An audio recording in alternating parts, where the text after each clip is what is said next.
ખેડૂતોનું અત્યારે જે આંદોલન ચાલી રહ્યું છે તેમાં પાર્ટ 3 હવે રજૂ કરવામાં આવશે અને તેની પણ તૈયારીઓ શરૂ કરી દીધી હોય આવા સમાચાર અત્યારે સામે આવ્યા છે। આપણે જાણીએ છીએ કે ખેડૂતો ઘણા લાંબા સમયથી હાઈ વોલ્ટેજ લાઇન કે એમના જે ખેતરોમાંથી પસાર કરવામાં આવે તેને લઈને બહુ લડત આપી રહ્યા છે, એકતા સાથે પોતાનો વિરોધ પ્રદર્શન કરી રહ્યા છે। એમાં પણ મોરબીના જેતપરની વાત કરીએ તો ત્યાં તો ઉપવાસ આંદોલન ચાલી રહ્યું છે। હવે તેમાં પાર્ટ 3 ની તૈયારીઓ શરૂ કરી દેવામાં આવી। વિગતે ચર્ચા કરીએ આજના વિડીયોમાં। નમસ્કાર, આપની સાથે હું આકાંક્ષા, તમે જોઈ રહ્યા છો રાજકોટ। મોરબીના જેતપર ગામે વીજલાઇનના વળતર મુદ્દે ખેડૂતોના જે આમરણાંત ઉપવાસ ચાલી રહ્યા છે તેમાં આંદોલનમાં પાર્ટ 3 ની જાહેરાત કરવામાં આવી, તેની તૈયારીઓ પણ શરૂ કરી દેવામાં આવી। જે અંતર્ગત આજે બીજા દિવસે વિવિધ જિલ્લાઓના ખેડૂતો અને સરપંચો ખાસ ત્યાં હાજર રહ્યા। ખેડૂત સમિતિ દ્વારા બેઠકનું આયોજન કરવામાં આવ્યું અને તેમના મંતવ્ય લેવામાં આવ્યા। અગત્યનું છે કે જેતપરમાં ગઈકાલે મોરબી, રાજકોટ, જામનગર, દ્વારકા, ગીર સોમનાથ, જુનાગઢ, પોરબંદર, અમરેલી, ભાવનગર, બોટાદ, કચ્છ અને બનાસકાંઠાના ખેડૂતો અને સરપંચો દ્વારા બેઠક યોજવામાં આવી હતી। જ્યારે આજે સાબરકાંઠા, પાટણ, સુરેન્દ્રનગર, અમદાવાદ, આણંદ, વડોદરા, ભરૂચ, સુરત, વાવ, થરાદ, મહેસાણા, ગાંધીનગર અને નર્મદા જિલ્લાના ખેડૂતો અને સરપંચો પણ એકઠા થવાના છે। તેમના મંતવ્યો લેવામાં આવશે અને તેની પણ બેઠકનું આયોજન કરવાનું છે। આખો અભ્યાસ કર્યા બાદ ગુજરાતના બધા જ ખેડૂતો ભેગા મળીને આગામી રણનીતિ તૈયાર કરવામાં છે। આ ગુજરાત સ્તરની એક કમિટી પણ બનાવવામાં આવશે એવા પણ સમાચાર અત્યારે સંભળાઈ રહ્યા છે અને આખી જે બેઠકનું આયોજન કરવામાં આવ્યું તેના દ્રશ્યો પણ સામે આવ્યા છે। અગત્યનું છે કે ખેડૂતો અત્યારે પોતાની રણનીતિ બનાવી રહ્યા છે। દિવસે ને દિવસે ઉગ્ર સ્વરૂપ થઈ રહ્યું છે એમનું જે આંદોલન છે, એમનું જે વિરોધ પ્રદર્શન છે તે દિવસે ને દિવસે ચર્ચાનો વિષય પણ બની રહ્યું છે અને આક્રમક સ્વરૂપ લઈ રહ્યું છે।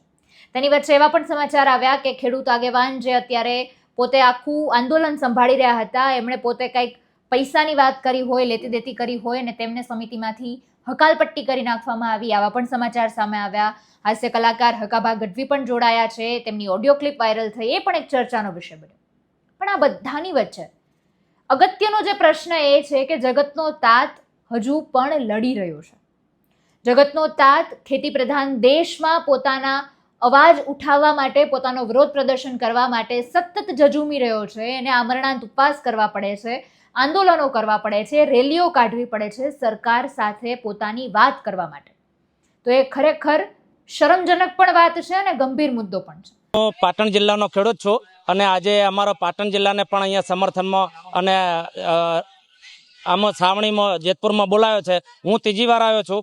જ્યારે 765 કેવીના જે ખેડૂતોના દાખલા આવે છે ખેડૂતોના ખેતરમાં, એ ખૂબ જ નુકસાનકારક છે। જે સરકારે પરિપત્ર ડબલ ઘણો જે આપ્યો છે લોલીપોપ, એ અમને મંજૂર નથી। કારણ કે અમારે જે રાજસ્થાન સરકારે 4 ગણું જે વળતર આપ્યું છે એ અમારે જોઈએ છે અને હરિયાણા સરકારને પણ ખૂબ જ ઊંચું વળતર આપ્યું છે, એ પ્રમાણે અમારે ગુજરાતના ખેડૂતોને પણ જોઈએ છે। એટલે અમે આજે જેતપુર, હું ત્રીજી વાર આવ્યો છું અને પાટણ જિલ્લા તરીકે હું ખેડૂત તરીકે આવ્યો છું। 10 ખેડૂતો અમે આવ્યા છીએ। એટલે આ મારું નામ પ્રકાશકુમાર વિરમભાઈ છે, ચૌધરી છે।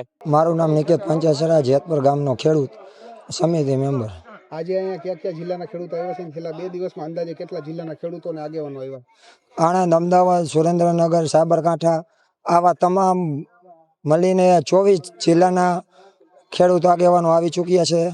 અને અત્યાર સુધીમાં કઈ કઈ પ્રકારના સજેશનો મળે છે અને આગામી દિવસોમાં આપણે શું કરવાનું વિચારી રહ્યા છીએ? ખેડૂતો પોતપોતાના સજેશન આપી રહ્યા છે, સાથે સાથે અમારી સાથે ખંભે ખંભો મિલાવીને અમારી સાથે લડતમાં ઊભા રહેવા તૈયાર છે અને નામ ડિક્લેર કરી રહ્યા છે। અમારા ગામમાંથી તો આટલા ને આટલા હાજર રહેશે એવા પોતપોતાના ગામથી માણસોની સંખ્યા જાહેર કરી રહ્યા છે અને હવે આ આંદોલન રાજ્યવ્યાપી આંદોલન બની શકે એવી શક્યતા પૂરી છે। આપના દ્વારા શું મહાસભા કરવામાં આવશે બધા ખેડૂતોને ભેગા કરી? હા, બધા ખેડૂતો જિલ્લા વાઇઝ, પહેલાં તાલુકા વાઇઝ, પછી જિલ્લા વાઇઝ અને પછી રાજ્ય વાઇઝ મોટું આયોજન કરવામાં આવશે સભાનું। મારું નામ વાઢેર કેતનસિંહ રાણાભાઈ, ગામ મોટી ચંદોડ, તાલુકો શંખેશ્વર। કઈ રીતે અન્યાય થાય છે? અમારે મારા જ ખેતરમાં 66 કેવી જેટકોની લાઈન આવે છે।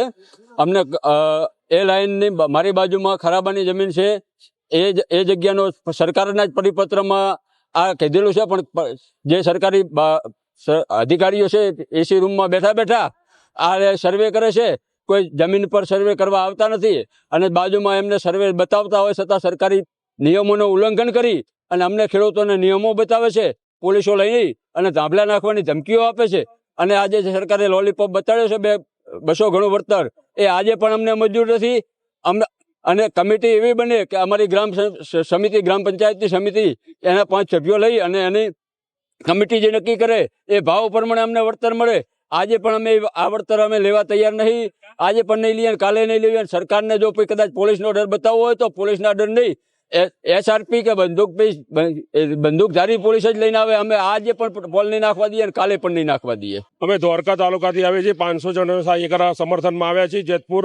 અમે પોતે ખેડૂત છીએ ને બધા 500 ખેડૂતો અમારા ખેડૂતો છે.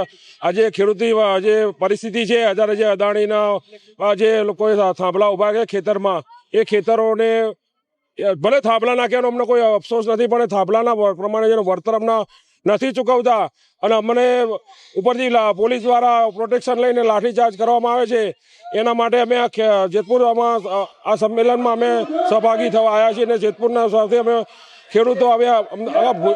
આ ભારત છે, ખેતી પ્રધાન દેશ છે, તો બધા સાથે મળી અને આ એક યુદ્ધ જ કલ્યાણની નીતિ અમે બધા સાથે મળી અને જોડાઈ અને અમે સમર્થન અમને જેતપુરના સંમેલનને સાથ અને સહકાર આપવા માટે પધાર્યા છીએ. આપણે જે અત્યારે પરિપત્ર થયો છે, આ પરિપત્ર તમે કઈ રીતે જોવો છો ને વિશ્વાસઘાત કે ખેડૂતો સાથે છેતરપિંડી કઈ રીતે થઈ છે? ખરેખર આ જે પરિપત્ર છે એમાં માત્ર એક જ જોગવાઈ નવી છે કે ભાઈ અમે તમને છે કમિટી બનાવી અને આગોતરું વળતર ચૂકવશું, પણ એ પરિપત્રમાં અમે કલેક્ટરને પાવર આપી દીધા કે તમે વગર વળતરે પણ કામ ચાલુ કરાવી શકશો. એટલે આ પરિપત્રની અંદર કોઈ નવું નથી. જે ખેડૂતોની માંગણી હતી એ સંતોષાણી નથી.